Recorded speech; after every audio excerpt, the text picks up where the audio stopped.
social media companies do, connect young people. It's called Betches. Now, my team had a whole bet on whether or not I would even say that word. Betches. You okay with it, kids? You got it? Okay. It has an offshoot page called Betches News. See, I did it again. Isn't this fun?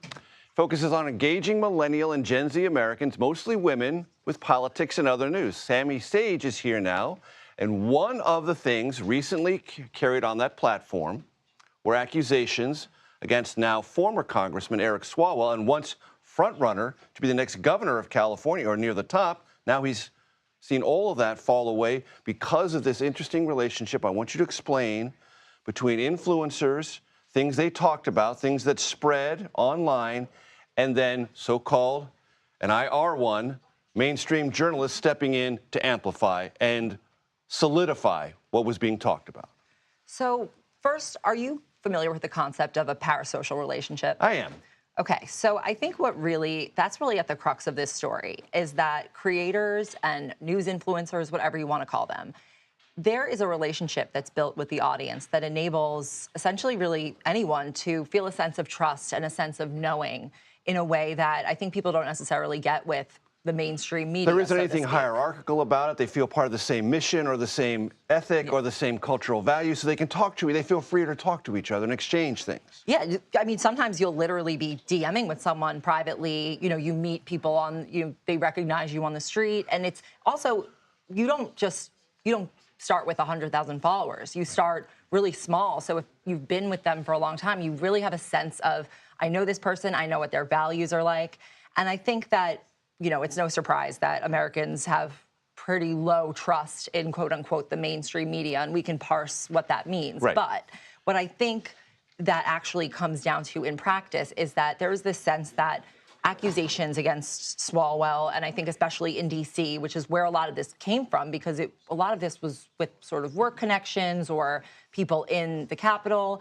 And I think there was a sense that, you know, it had been looked into and people had maybe given up, or that there was not necessarily... There was no way to break through. Yes, and break through. And also there's this sort of incestuous culture in D.C. where, you know... I've read something about that. Yeah, I mean, things are normalized, I think. And from what I understand, women especially are afraid to ruffle feathers, because if they bring an accusation or bring something up, people don't necessarily believe them. They may not be believed. Their career might be short-circuited. Right. Or they might just be ostracized socially, politically, or professionally. Exactly.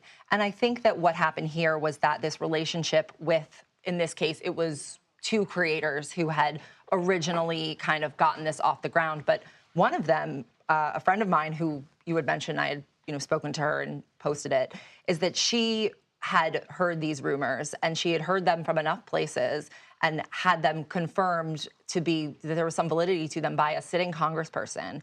And at that point, and she knew that a lot of people knew them, and she was kind of just, I, in good conscience, can't let this be, and I'm just going to post about it. And if he sues me, then we'll take that process through.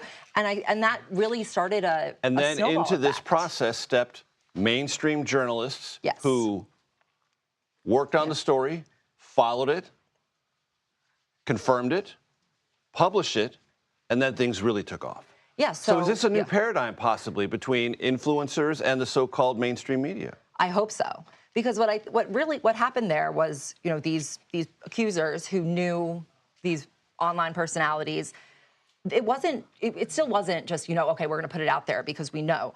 They helped them get legal resources. They helped them really take that, secure the life that they were going to have if they were now coming forward with these really serious accusations, and also found reporters that really treated the women with respect, that they trusted would get the story right and would actually fight to get it out there, against kind of all the efforts that were going against squashing it. And that, I think, made these women feel that they were taken care of and that someone was looking out for them. And if it's a paradigm, I don't know if you can engineer it, but I do think it is something that can work. And really, it's an opportunity to expand the fourth estate, so to speak. Sammy Sage, I'm glad you came in. She has a book. I'm going to give you Democracy in Retrograde. In addition to that, thanks so much for coming and describing this emerging paradigm. I appreciate it very much. Thank you. Thank you. Still ahead, Tech billionaires, Elon Musk, others, suddenly backing universal